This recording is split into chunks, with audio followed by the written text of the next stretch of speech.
It's Father's Day. And I just want to take a moment before I head into what I prepared to talk about the worship reading, actually, in the passage that Mark read. Very familiar passage to many of us. I will not share my glory with another or give my praise to idols. And that just really struck me, and I thought it was something I should comment on. Do you know what the term idolatry actually means if you break it down? If you really super break it down? It means worshiping a seen thing. See, and then worship. Which I find so paradoxical. So what God is saying is, don't put me in your box. Don't make some image and then bow down and worship it. Well, except one. I'll make an image of myself. And then Jesus comes and he's seen. And so when John talks about remembering Jesus' words, when you see me, you've seen the Father. No one's seen God at any time, but in Jesus, you see him. He's the one seen thing that you can worship. And therefore paints the perfect picture of the Father, which is exactly what Jesus says. And Isaiah, maybe the prince of the prophets, is the one who prophesies that title for Jesus as Everlasting Father. Not confusing the persons of the Trinity. Don't backtrack that and put that in Isaiah's mouth. But just this picture of Jesus as the Father. Well, it is Father's Day. And of course, Psalm 103 has this great quote in it. As the Father shows compassion to his children, so the Lord shows compassion to those who fear him. As we kick off this Father's Day sermon, and like I did with Mother's Day, and I didn't plan it this way when I went through it, when I mapped out Romans, I was going to do a Mother's Day sermon, I was going to do a Father's Day sermon not related to Romans. But then in Mother's Day, we're in Romans 8:28. And nothing can separate us from the love of God. And I thought, well, that's just perfect for what we think of a mother. Even the hardened criminal has the mom tattoo. My mom still loves me. Maybe nobody else does, but mom will love me. And then how much damage that does when mom doesn't. And how that really warps people. And then here we are right at the end of Romans 11 and 12. And the wisdom and mercy of God in view of that mercy. And I just thought it was a perfect passage for Father's Day. That's why I did it. But I want to start with kicking off on some things. Quotes about fatherhood. And these were collected. A ton of them were collected. I selected some by a couple named Brett and Kate McKay. So I'm just going to run through several of them for you because I thought that some of these were particularly profound. Here's the first one. One father is more than 100 schoolmasters. And when you see a culture with a crisis of absentee fathers, and we keep expecting the school system to do more and more, way beyond what it's really equipped or ever will be equipped to do. One father is more than 100 schoolmasters. This one's a little bit longer, from Tom Wolfe, wrote Bonfire of the Vanities. But Sherman, I just loved it so much, I put it up there anyway, even though it's longer. Sherman made the terrible discovery that men make about their fathers sooner or later. That the man before him was not an aging father, but a boy. A boy much like himself. A boy who grew up and had a child of his own and, as best he could, out of a sense of duty and perhaps love, hopefully love, adopted a role called being a father. So that his child would have something mythical and infinitely important, a protector who would keep a lid on all the chaotic and catastrophic possibilities of life. We're totally inadequate for the role. But becoming a less and less number, but more and more of these boys, when they become a father, like, well, I just got to play the role. And I got to play it well, literally, if it kills me. And eventually, you hope that your sons realize that. Next quote.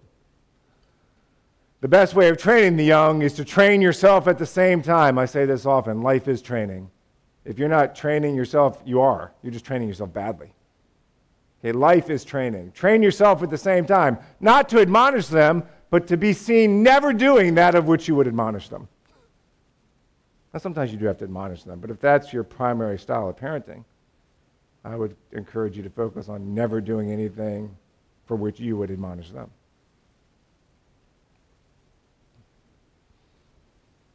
Next one, very similar. Every father should remember one day his son will follow his example, not his advice.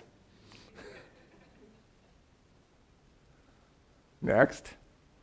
When you're a dad, there's no one above you. If you don't do something that has to be done, who's going to do it? Step up. Next one.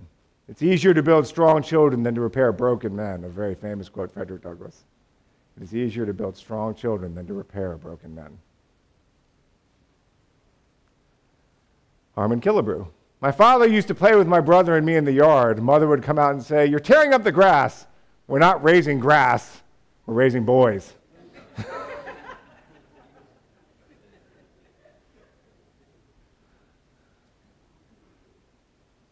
Next. Being a great father is like shaving. No matter how good you shave today, you have to do it again tomorrow.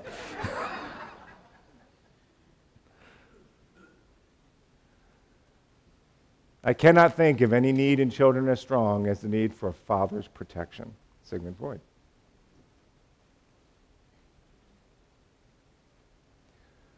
Certain it is that there's no kind of affection so purely angelic as of a father to a daughter. In love to our wives there is desire, to our sons ambition, but to our daughters there's something which there are no words to express. All of these are examples, of course, good fathers. So imagine the damage when the father bails or is an abusive father. Mostly, you just have to keep plugging and keep loving and hoping that your child forgives you. Ben Stein. Every parent is at some point the father of the unreturned prodigal with nothing to do but keep his house open to hope. Fathers have to keep hope. You have got to be the one that if everybody else despairs, you don't. You have to fight for hope. I call hope the forgotten of the three virtues. We talk a lot about faith and a lot about love. We don't talk enough about hope. Fight for hope. And last, but not least. Ready? From William Wordsworth.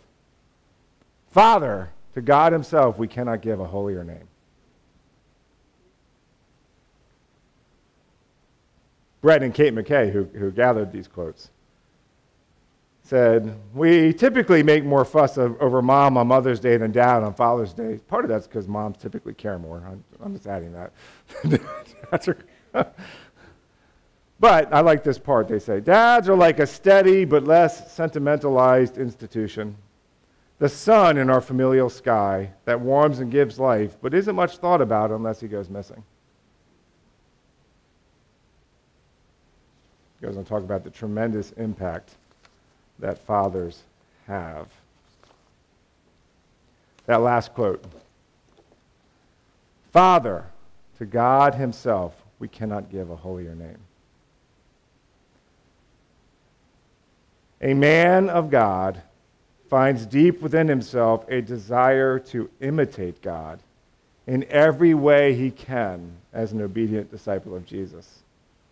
He knows deep in his soul that though he's completely inadequate for this task, he is made to pursue righteousness and true holiness.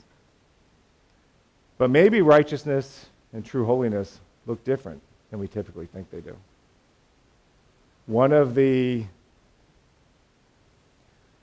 great sins of the Bible, not so much because it's a blatant transgression, but because it so dominates what we do, it so affects the way we interpret life, is fear. And John is the one who says so simply, a mature love, a perfect love casts out fear. So a mature love, a perfect love would of course be holy and righteous. So here's what it comes down to for this boy who's stuck in this mythical role of father, is you've got to really dial in to where you are obsessive and fearful. And you've got to find a way to to walk down into that valley and face that Goliath. You've got to find your inner David. A man of God seeks to cast out every obsessive, fearful thought that would keep him from growing more mature and make him less petty and controlling. Maybe love isn't tame. Maybe love is a warrior. To fight that fight well, you can't get stuck in your own wisdom, your own thinking. James 3 makes it very simple, and I'm not going to take time in James 3 today. But James talks about two kinds of wisdom, and you can read it. But the bad wisdom is really earthly. It's stuck in your own psyche, your soul, and it's in the end demonic. We're just stuck in our own reasonings, in our own perspective. But the wisdom from above is pure and merciful and full of good fruit. It's revealed. There was nothing in David's reasoning or Saul or the others around him that suggested that he could take out Goliath. But he believed. And because he had stepped out in faith and faced his fear and been a protector, first of sheep, and had seen God honor that again and again and again, when his Goliath came, he stepped out in faith and he believed. I bring up this contrast often because one of my absolute favorite characters in the Bible was Jonathan. And Jonathan was probably there. Doesn't specifically say that. And as awesome as Jonathan is, he didn't go down and face Goliath either. I think he was inspired by David's example when you read later on some things Jonathan did. But at that moment,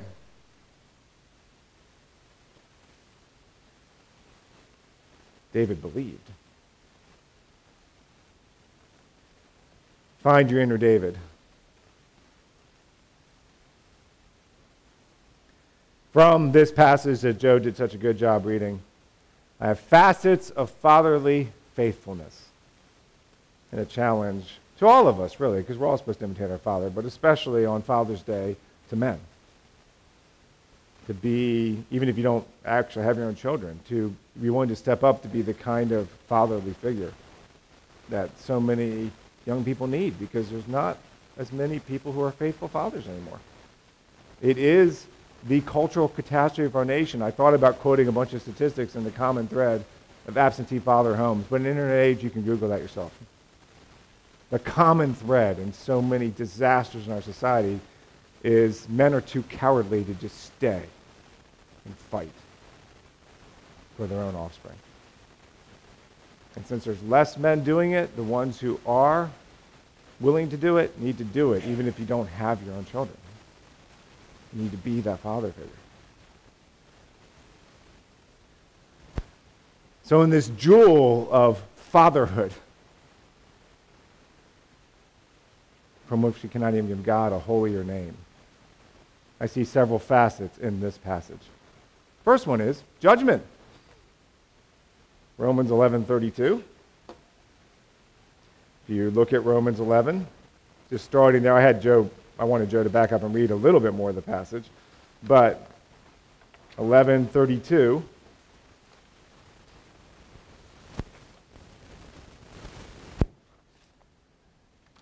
is the starting point. It says, "For God has consigned all to disobedience that he may have mercy on them all." I'll come back to that phrase in a minute. But then, oh, the depth of the riches and wisdom and knowledge of God. How unsearchable are his judgments and how inscrutable his ways. For who has known the mind of the Lord or has been his counselor? Riches of wisdom, riches of knowledge, judgment. Right after he talks about, the incredible mercy of God. Having consigned, bound, left all men in the prison of disobedience, and I'll come back to that, like I said, in a minute. So he could, with the intent, with the purpose, so this is God's intent or purpose, to show mercy on all, this is what leads Paul to say, wow, the riches of wisdom, the riches of knowledge, and the judgment of God. We need to tweak our understanding of God's judgment. Yes, there is a judgment day, and there will be people that God sends to hell. But that's such a narrow understanding of a Hebrew saint's appreciation of God's judgment. When he talks about riches of wisdom, technical skill. So you want to be a good role model as a man? Admire skill wherever you see it, and pursue skill where you can. Of course, most importantly, skill in living.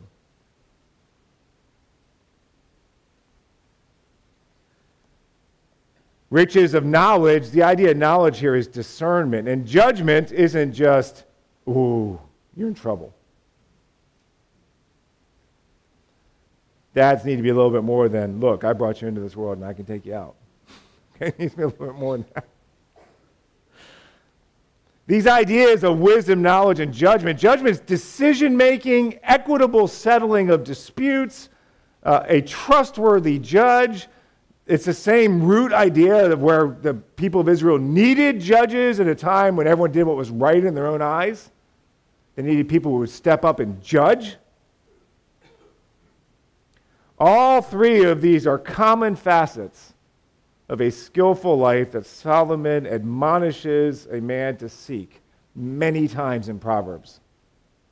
They're also chalked through Psalms and the Hebrew wisdom literature in general, but especially Proverbs. This idea of wisdom, knowledge, and judgment, and when you really unpack what that would mean to Paul, it's all over the place in the Hebrew wisdom literature. You cannot live life well or be an example to others if you're not diligently pursuing, as Solomon admonishes his own son to pursue, which Rehoboam did not, but wisdom, technical skill in living, discernment, and good decision-making, settling disputes well. You see Paul talking about this and rebuking the Corinthians when he's like, okay, you guys are followers of Jesus Christ, and you guys get in a fight with each other. Okay, well, I mean, that happens. Paul got in a fight with Barnabas. Okay, but if you can't find a way to handle it well, like Paul and Barnabas had to part ways, but if you look at how Paul spoke of Barnabas after that, the few times it came up, it was always very affirming. So if you can't find a way to settle it and part well, don't go sue each other, or go talking about it in the world or posting it all over social media. Paul says, find somebody in the church, anybody in the church, that you both agree to go see, present your case, let that person make a judgment, and both of you just agree to live by it. There, problem solved. If the guy gets it wrong, God will make it right in heaven. Let the mediator decide it. Because a huge part of being a child of God is decision-making, equitable settling of disputes, justice, and finding somebody trustworthy to make a decision. So what so often happens in our disputes is, oh, maybe eventually we'll find a mediator, but we'll hold judgment on the mediator. In other words, well, we'll go until we don't like their decision. This is not leading to a skillful life for the church. This is not good judgment. It's so much more than punishment. Paul says we will judge angels. It's not that we're going to decide whether they go to heaven or hell. Nobody ever makes that call except God. You make good decisions. We're being trained to get to a place where we can be trusted with administering God's government, even over angels. Judgment, a facet of fatherly faithfulness.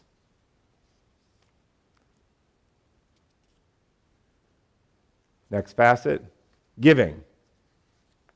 Chapter 11, verse 35. Or who has ever given a gift to God that he might be repaid? Who has ever first given a gift to God that now God needs to balance the scales? So this is one of those things that is the absurdity of thinking we are actually adequate to this task of fatherhood. Because there's this aspect of God who is Father in the sense of, I can't get ahead of him in any giving thing. Anything I have to give, from my own talents to my time to my money, is something he first gave me. And I need some of it to sustain myself, even if I'm an extremely simple, calm, well-adjusted person. I have needs, so I can't ever get ahead of him in that game. And then out of that, because I'm supposed to be imitating God, I'm supposed to find a way to be a source to others. It's more blessed to give than receive. But men of God need to find a way to do that. Be less receiver, more giver, and okay with that. Giving.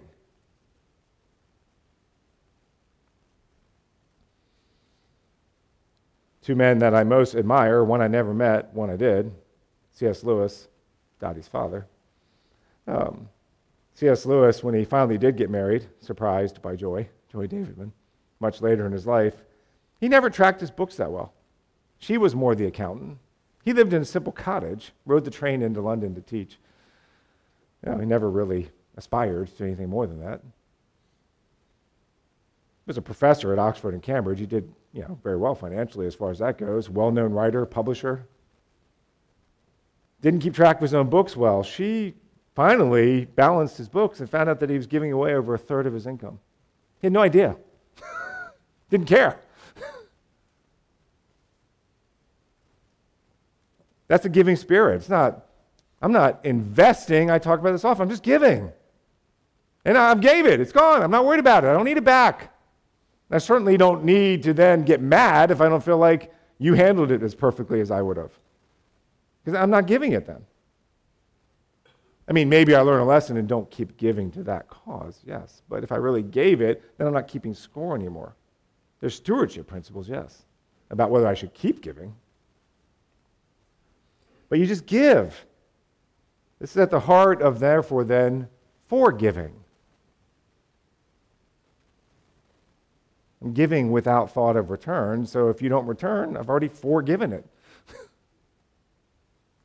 Don't even have to ask.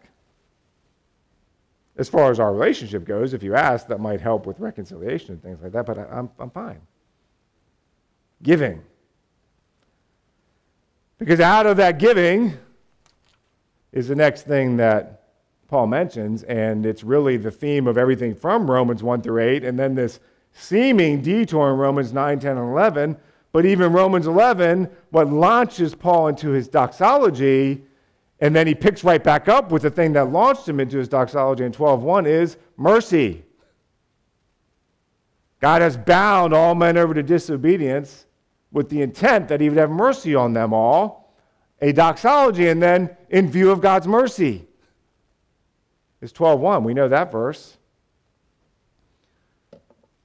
But to really unpack this thing that Joe marveled at was like, wow, God has bound all men over to disobedience that he might have mercy on them all. Whoa, that's a mind blower. Well, it blew Paul's mind too. That's why he launched into a doxology. But we can unpack it a little bit by asking the question, what is disobedience? What is this disobedience that God has consigned all people to?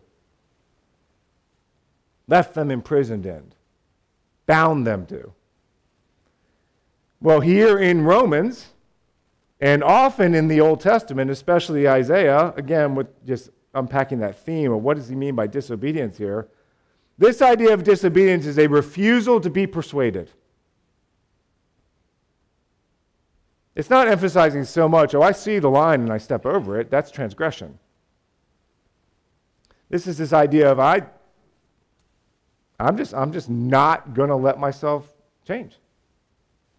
I'm not going to believe that. Of course, that's how Paul starts Romans 1, 2, and 3. Is that if humans were really neutral to the idea of God, if we were really neutral to the idea of God, we would be persuaded by nature, creation, that there is an intelligent designer. We would be persuaded by our consciences that somehow that intelligence designer is working through my convoluted conscience, therefore good is real and evil is real. I'm not saying my discernment of it is real, but the fact that I even feel that some things are good and some things are bad should tell me that good and evil are real. That's the second point, if I was willing to be persuaded. And the third point is, somehow God pulled those two together when he called Abraham. The source of all of this is a moral God who asks you to trust him. And that's the beginning of salvation. And then through Abraham and his descendants, there were these prophets who just encountered, in a very personal way, this God in a way that no other human being ever even could. Because it isn't reasoned, it's revealed. Now, I could get more technical. Even our reason, in a way, is a revelation. But this is direct.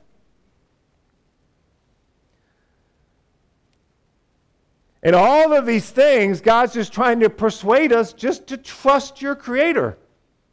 And when Christ comes, so now you can see the Father's heart, you see the love of God. And this is how we know what love is. Not that we first loved God, but that he loved us and gave his Son for us. Will you be persuaded? And mankind, left to himself, will not. We don't want to be persuaded. We want what only God can give. We don't want God. Not left to ourselves. We are not persuaded. And that's the disobedience that Paul's focusing on here. Our refusal to be persuaded, where if we're even neutral to the idea, genuinely objective and neutral, we would be persuaded. So that's the disobedience, is God has done all of this stuff, finally sending his Son, who we murder, torture to death,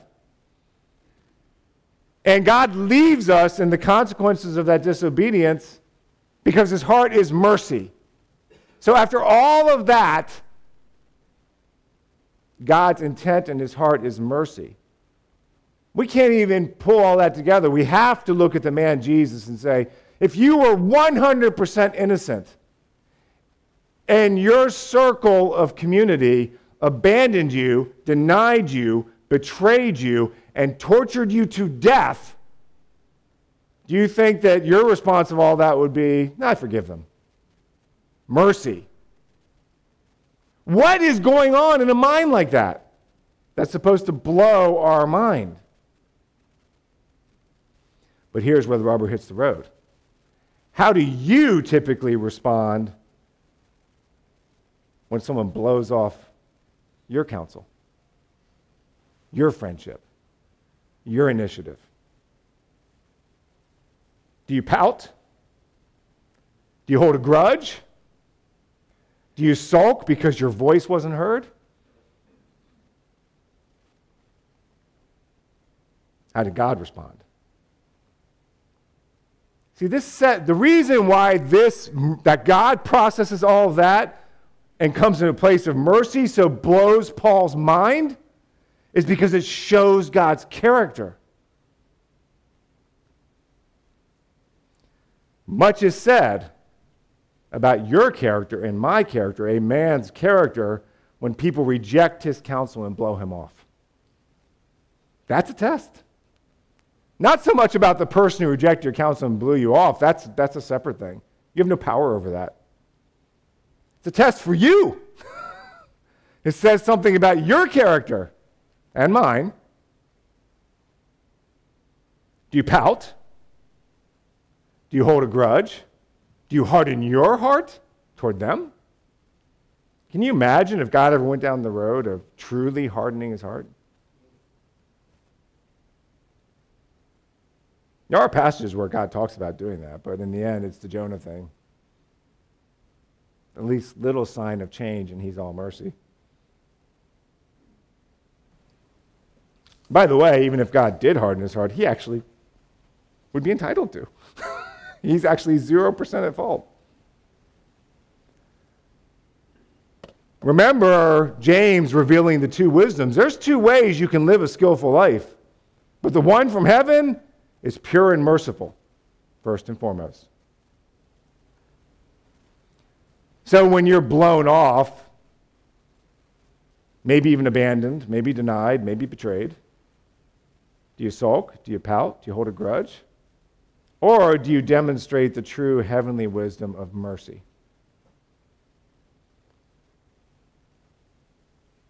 And fatherly faithfulness.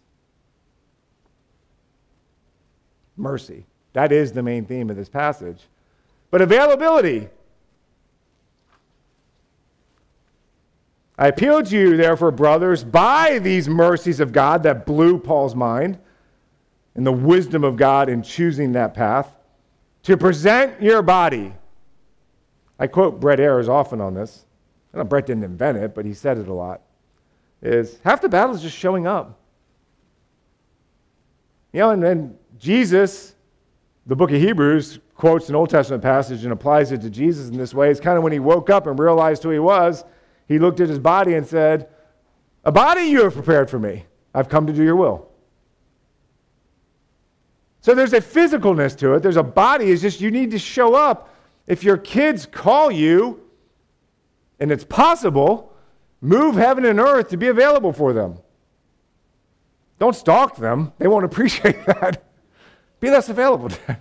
But if they ever call out to you, it should be the sense of you'll take the call. You'll show up. You're available. You know, the father in the story of the prodigal son didn't hunt down the son, but he was waiting.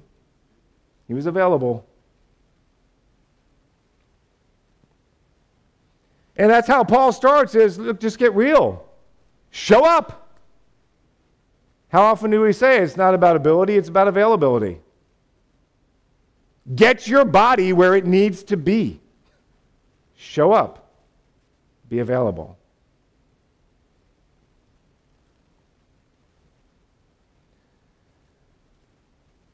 Availability.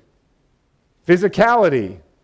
Present your body as a living sacrifice. Of course, the whole Hebrew picture, you know, when you sacrificed an animal, the animal didn't get back. It wasn't a living sacrifice. It was dead. But Jesus has fulfilled that picture. And so now, when we die with Christ and are raised to new life, it's a living sacrifice.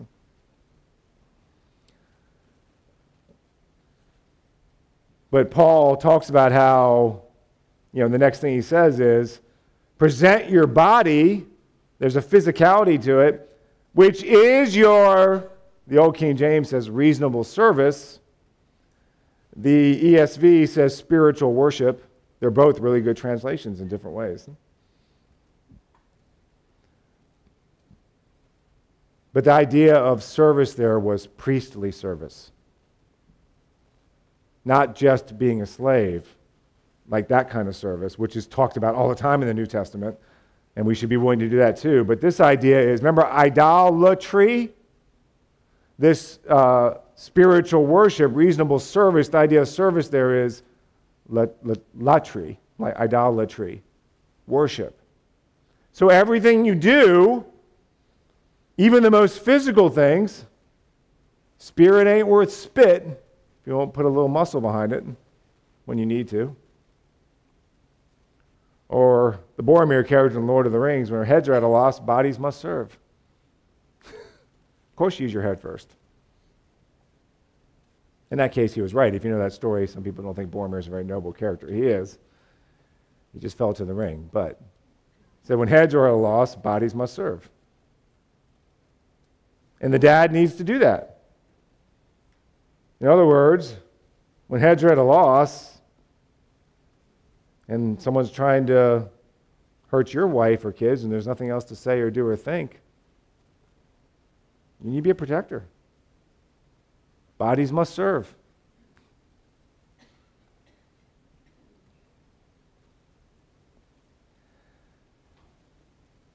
That is a reasonable service. After all, God took on a body and got killed. He's the ultimate protector. He made his body serve as an act of worship. A body you have prepared for me. I've come to do your will. That is your reasonable service. That is your spiritual act of worship. And finally, change. I heard a quote once from that pillar of wisdom and insight, Wilson from the old sitcom Home Improvement. If you ever saw that, Wilson always, you never saw his full face, he's just looking over the fence. And of course, Tim, the tool man, would come out and Wilson would always spin these pearls of wisdom to him. And he was in some conflict with his wife, and Wilson finally says, yes. Men marry a woman hoping that they'll stay the same, and the woman marries the man believing he will change, and they're both wrong. The man doesn't change, the woman does. There's some truth to that, but it's sad. It's not the Popeye wisdom, I am what I am. No. The thing that will most really impress those who have ears to hear, is when they see change in you. Not stubbornness, not I figured it out when I was 20 and I don't need to think about this anymore, or reevaluate, even as you go through whole generational changes. It's change. And that's what Paul talks about here, is as you present your body and you make yourself available, be transformed, not conformed, but transformed, metamorphosized, changed by the renewing of your mind. Change. All of that is your reasonable service, your mind and thinking. This is not some type of intellectual elitism, but it is intellectual. Intellectual elitism is based on comparison and pride.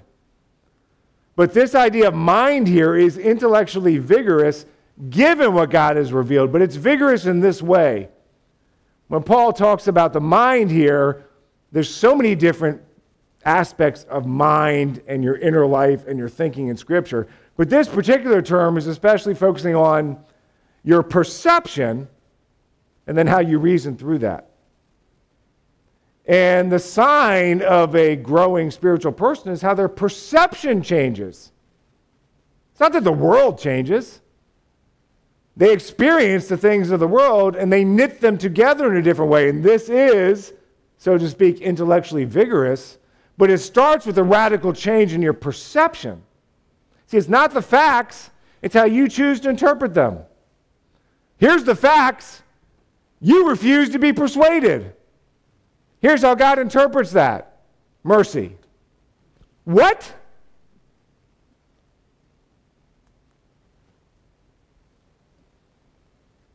A renewed mind is a changing mind that causes us to interpret the data of life in a faith-based way and increasingly like God interprets life.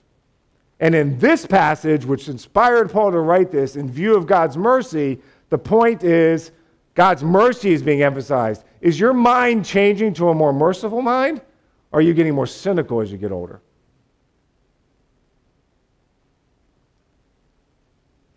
You answer that question. Because it's easy to get cynical. That's the default. It's easy to get jaded. It's easy to shut down. It doesn't feel good. It doesn't feel easy. But that is the conformed. That is what happens to people as we get pressed into that mold. When you're talking about the mind of God, to be not pressed, no, don't let that happen to you. Be a man. Fight for mercy. Fight for faith. Get your mind changed. How you perceive things. And then discipline yourself to intellectually process that. And there is no getting out of, in this context, that's about mercy. This is what inspired Paul to write it. Change. To become more merciful. Facets of fatherly faithfulness. Aren't you glad we have a father like that? Happy Father's Day. Let's pray. Father, I thank you for this day and this time. We thank you so much for this passage. I pray that you would help us to love mercy, to be warriors for that, to see the beauty of it, the poetry of it in God's heart, to stay humble and teachable so that we can change. Lord, help us to believe that it is a love of mercy that destroys our insecurity and pride, for there's no place for either under the mercy and love of God. I pray these things in Jesus' name.